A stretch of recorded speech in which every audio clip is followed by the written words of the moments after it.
Conference को लेकर अब नेशनल कॉन्फ्रेंस के अंदर से ही आवाजें उठने लगी हैं। उमर अब्दुल्ला सरकार को अब अपने ही लोग एक तरह से घेर रहे हैं। और आप देखिए कि जो पहले आगा सैयद रूहुल्लाह लगातार उमर अब्दुल्ला सरकार पर सवाल उठाते रहे, अब दूसरे रुकने पार्लियामेंट नेशनल कॉन्फ्रेंस के मियां अल्ताफ भी उमर अब्दुल्ला सरकार पर सवाल उठा रहे हैं। उमर अब्दुल्ला सरकार की एक साल की जो कारकर्दगी है वो एक तरह से सवालों के घेरे में है।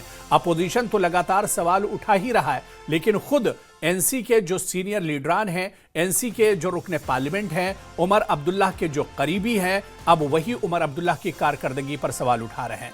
और मियां अल्ताफ के बयान ने अब दरअसल सबको चौंका दिया है। मियां अल्ताफ ने बाकायदा नसीहत की है उमर अब्दुल्ला को और इसके अलावा डिप्टी सीएम सुरेंद्र चौधरी को कि सोच समझकर बात किया करें, सोच समझकर बोला करें, शाइस्तगी से अपनी बात रखा करें, क्योंकि मियां अल्ताफ ने भी आगा रूहुल्लाह की तरह से नेशनल कॉन्फ्रेंस सरकार पर सवाल उठाए हैं। उन्होंने कहा कि एक साल गुजर गया है, लेकिन एक साल में लोगों की उम्मीदों पर यह सरकार खरा नहीं उतरी है। लोगों से चुनाव के वक्त जो वादे किए गए थे, मैनिफेस्टो में जो वादे किए गए थे, वो वादे पूरे नहीं हुए हैं। चाहे स्मार्ट मीटर बिजली का मामला हो, चाहे पानी का मामला हो, या जो बुनियादी मसाइल हो, इन मसाइल पर उमर अब्दुल्ला सरकार अब खुद अपने लोगों से ही घिरती जा रही है। और आपको बता दें कि आगा सैयद रूहुल्लाह लगातार सवाल उठाते रहे। और अब बड़ी बात यह है,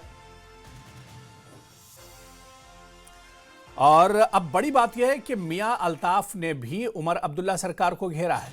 तो सीधे इसी बयान पर मियां अल्ताफ का जो बयान है, या जिस तरह से उमर अब्दुल्ला सरकार घिरती हुई नजर आ रही है, खासतौर से अपने ही लीडरान से, इस पर और बातचीत करेंगे। सीधे रुख करेंगे हमारे सहयोगी समीर भट्ट इस वक्त हमारे साथ जुड़े हुए हैं, जम्मू कश्मीर की सियासत पर बहुत अच्छी निगाह रखते हैं।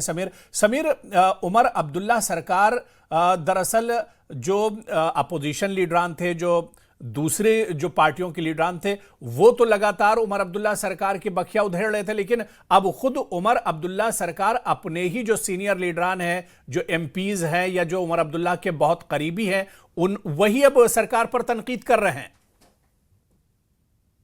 बहुत ही बड़ा कंसर्न है। और उमर अब्दुल्ला के लिए सबसे बड़ा कंसर्न ये है कि उनके अपने ही लोग जो हैं उनसे दूरी बना रहे हैं।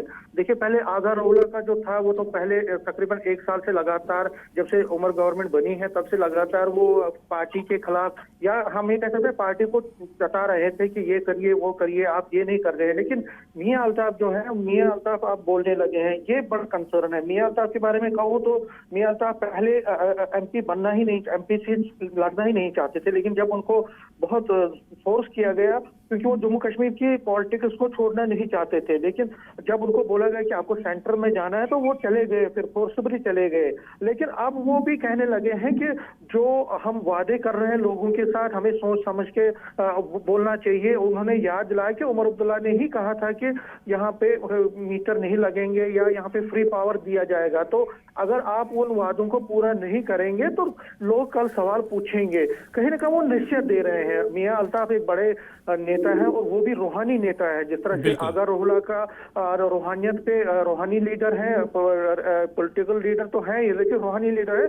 मियां अल्ताफ का भी है, उनके भी बहुत ज्यादा फॉलोअर्स हैं, और सिर्फ कश्मीर वैली में ही नहीं, कंगन में ही नहीं, गांदरबल में ही नहीं, बल्कि पूरे पुंछ, राजौरी और बाकी जगहों पे भी उनका एक कदावर रूहानी नेता के तौर पर माने जाते हैं। तो उनका भी इस तरह से बोलना कहीं ना कहीं ये बड़ा ही मुश्किल स्थिति नेशनल कॉन्फ्रेंस के लिए है। और दूसरी तरफ नेशनल कॉन्फ्रेंस गिरी हुई है, क्योंकि जो 4 विधायक हैं वो कौन है, किसमें है। कई लोग तो ये कह रहे हैं कि नेशनल कॉन्फ्रेंस के भी कई विधायक हैं जो गिर गए हैं, जो बिक गए हैं, और जिन्होंने बीजेपी को सपोर्ट किया है। तो कहीं ना कहीं तो बिल्कुल वो उमर अब्दुल्ला एक तरह से अपनों से ही घिरते जा रहे हैं। बहुत बहुत शुक्रिया समीर, हमारे साथ जुड़ने के लिए, डिटेल में बातचीत करने के लिए।